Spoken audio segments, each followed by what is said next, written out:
Capricorn, I'm here to do a reading for you for your astrology for November 1st to the 30th. We're going to be looking at your chart. This is a general reading. All of this will not apply to every Capricorn. This is good for Capricorn Sun, Capricorn Moon, and Capricorn Rising. So, again, this is a general reading based on the zodiac sign of Capricorn for the time frame of November 1st to the 30th, 2018. Now, Capricorn, what I've done is I've created a chart for the date of November 29th, 2018. This will give us an idea of what the energies of November is actually leading up to. So I want to go ahead and start the reading. All right. So Capricorn, first we're going to be looking at your first house. And in your first house, you have the planet Saturn. Saturn is the planet of like lessons, learning, karma, structure, laying foundations, and also, laying foundations for the long haul. You can think of Capricorn as like a grandfather or a father or like father time. So, it is direct, and that is a good thing. And next to it, we have planet Pluto. Pluto is all about kind of like Saturn, but it's like rebuilding, making anew, totally anew. And the nodes I'll cover some other time, like I've said before. So this is your south node. That would be, a transit. So we're not looking at your natal chart. We're looking at your transits. Okay, so Capricorn, Saturn in the first house in Capricorn is it's a good placement, especially if you have career goals, which I know Capricorns live for career goals. So what this is actually telling me, Capricorn, is that if you work hard, you will get the reward. Capricorn is in your first house to reward you, but the area that it wants to reward you in, interestingly enough, is your self-image, your ego, new beginnings, and I want to say how you impress people. So Saturn is in your first house of Capricorn to assist you in this way in getting success. So for example, if you have a job where you have to show up physically and you deal with clients, Capricorn is in your first house at this time to assist you in this way in being successful, because Capricorn and Saturn are all about success. Okay, now I'm going to talk about Pluto. So like I said, Pluto is all about rebuilding, and it kind of goes with Capricorn. So this is telling me that you may be remaking yourself somehow. Can it mean like a makeover? Yes. Can it mean something like a makeover but even deeper that I don't want to say? Yes. So Pluto is there to kind of usher in the new, and usually it's not something we're really expecting or that we planned, but it's there to rebuild us, to make us anew. So, my question to you would be, have you been planning on remaking your appearance? Are you planning to start over your life in some way? Because this is the first house, which talks about new beginnings. And again, it's about ego and self-image again. So those are the highlights for Saturn and Pluto in your first house. Okay, Capricorn, so I want to move on to your other planets. We're going to be looking at the third house right here. You have two planets in the zodiac sign of Pisces. So you've got Mars in Pisces and you've got Neptune in Pisces. If you ask me, Mars in Pisces, it doesn't really do much for us in terms of our energy. Mars is our get up and go, our energy, our motivation. It's also like our sexuality. So I would expect for many of us that this Mars in Pisces transit that we're going to be having, it's going to kind of make us more calm, not relaxed, but just more calm. It's not going to stir us up in any way, is what I'm really trying to say. But Neptune in Pisces here, Neptune is at home in Pisces, so that's very interesting to me. Neptune and Pisces in the third house. So the third house is talking about media, it's talking about short distance travel, it's talking about social media, it's talking about communications. Uh, yeah, it's side by side relations, it's siblings. I like to also see it as a twin house, twin house period, but I also like to see it as a twin flame house, as a soulmate house. Okay, so Neptune is a planet of receptivity. It's our feelings, it's that intuition, psychic ability, that knowing.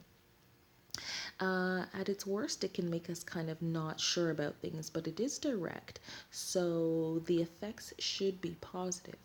Now, with Neptune in the third house of communications, um, this can be a time when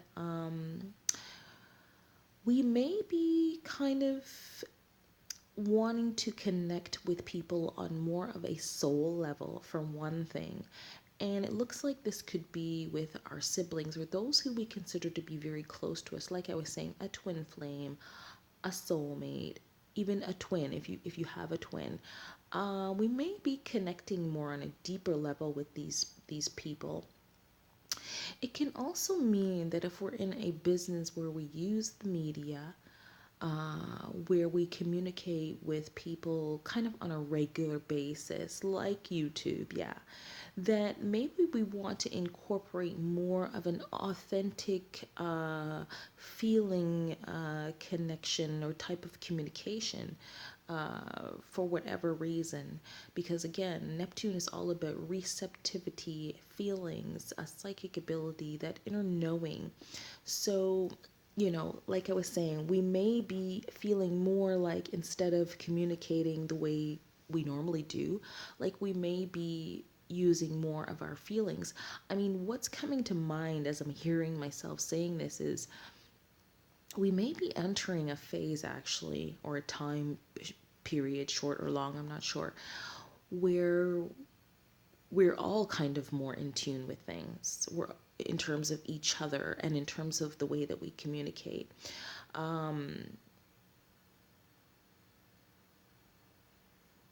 This might make us more able to pick up on things that people are not saying, but that they feel.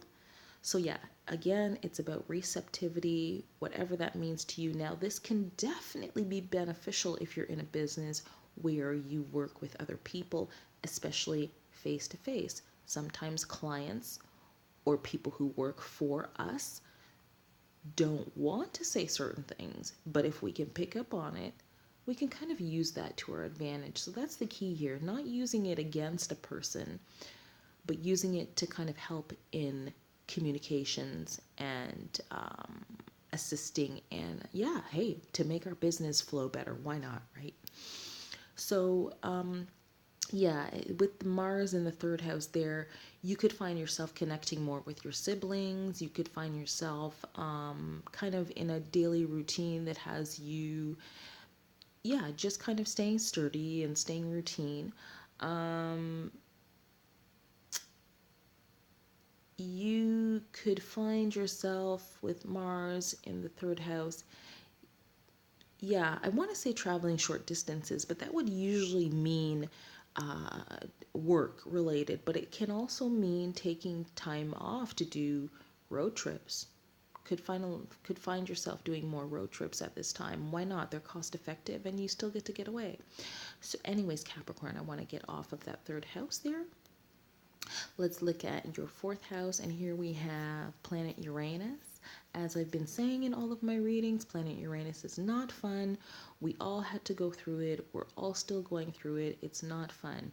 You have planet Uranus in your fourth house. Now, your fourth house rules mother, parenting, domestic issues, home life, grandparents,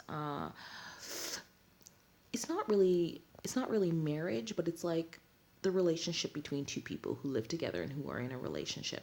It's basically the same thing. Did I say parenting, fertility, pregnancy? Um, yeah, all of those things. Okay, so we've got Uranus there in Aries. Now, what I've been saying is wherever you see Aries in a chart and Uranus combined, we're talking about war, not a literal war, but kind of like some type of struggle. And we're talking about things happening unexpectedly, unfortunately. So, Capricorn, you may have experienced this recently, actually. You may have had some struggles in your domestic life recently, or you may have moved recently, or you're thinking about moving. There may have been some issues, between like a husband and wife issues, or even just issues with family. Yes, Uranus in Aries is talking about some type of war or some type of struggle. We are moving out of this energy at this time. So that's some good news. And we don't have Mars sitting on the South Node to cause further problems, because that was not fun for anybody. So we are moving out of that. So if you've experienced anything, that wasn't positive, having to do with home and family and like living together couples and, mothers and pregnancy, that wasn't good, we are coming out of that energy, just to let you know. But something very interesting in your chart that I said I was not going to talk about. You have your North Node in the seventh house. I said I was not going to talk about the nodes, Capricorn, but you have your North Node in the seventh house.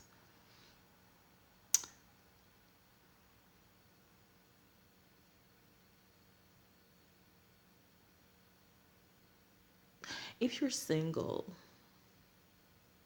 you may be meeting somebody special at this time. Um, yeah, there's a pretty good chance. That's what that's telling me. There's a very good chance you could be meeting somebody special that goes long term. And what's the zodiac sign it's in here? It's in Cancer. Even better. So maybe, Capricorn, after whatever you experience here with Uranus, you might be rewarded somehow by, meeting somebody very special who turns out to be like a long-term love partner or marriage partner. Okay, Capricorn. So, looking at your 10th house here, we've got Venus, planet of love and marriage and partnership. And again, it's in your 10th house. And your 10th house talks about your reputation, it talks about your career. What else? It talks about your ambitions. Now, one good thing is Venus is also the planet of money. So, you've got your money planet in the career house. Hey, does it get better than that? And it's sitting there in Libra. So this is telling me you could meet somebody while you're working, you could meet somebody at work, you could work with somebody that you love. It kind of works both ways. So Venus is rewarding you with money in your career at this time. That's what this is telling me. And it's in the zodiac sign of Libra, in the 10th house. So, yeah, if I were you, Capricorn, I'd make sure that when I go to work or when I'm working, that I'm speaking my best, looking my best, smelling my best. And like I said, speaking my best, because maybe you deal with clients just over the phone, but you never know who you could talk to who might turn out to be a love interest, somebody you end up dating, or even more, getting married to. Okay, Capricorn, so I want to have a quick look at your 12th house, and that will be the end of the reading. So here is planet Jupiter, which talks about abundance, expansion, luck, and opportunity. And I will be doing some readings just on Jupiter because it's very important. We also have the Sun, which is giving, putting a spotlight on that area of your life as well. And it's within 3 degrees of Jupiter, giving Jupiter even more power. And we've got planet Mercury, which is retrograde. And planet Mercury in retrograde, we all know about because, in terms of communication, media, things can get a little wonky. So, Mercury is retrograde in your 12th house.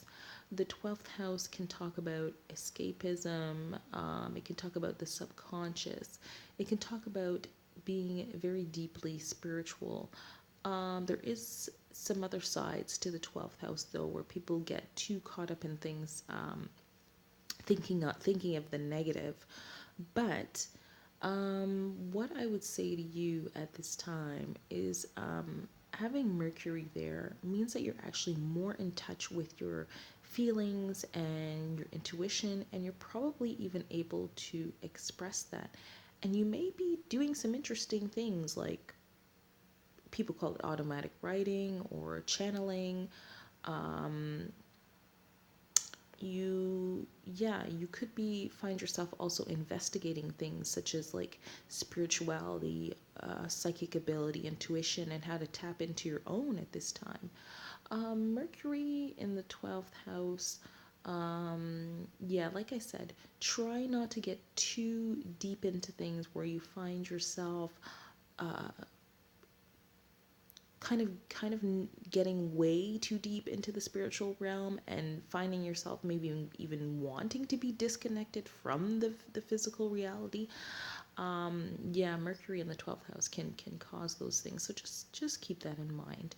So Jupiter in your 12th house, very interesting. Again, this is a very spiritual house.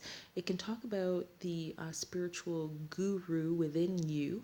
So you may find that at this time that you do feel more spiritual, that you're more expansive when it comes to your subconscious, your inner abilities, your inner knowing, uh, you know, um, yeah, your spiritual self. Okay, but it can be to the point where you can become a guru. That's what this is telling me. Like having Jupiter in the 12th house, it can make you way more spiritual. Now it is in Sagittarius, so that's telling me that you could find very fast, what's the word I want to use, you could reach that spiritual goal quite quickly. That's one way of putting it. um and also Sagittarius is also a very spiritual sign as well. So Capricorn, I'm going to say that this is going to be a spiritual time for you, and you may not have been expecting that. But the good thing is you could come out very quickly becoming a leader in whatever it is that you're choosing to study and embrace at this time yourself, with Jupiter in Sagittarius in the 12th house with the sun there as well. So don't be surprised if you end up studying and enjoying something so much to the point where you're able to teach and guide other people in that sense. So, Capricorn, that was your reading for November 1st to the 30th, 2018. It was an absolute pleasure to do that for you, and please do join me again. I hope you're having a fantastic day. Bye for now.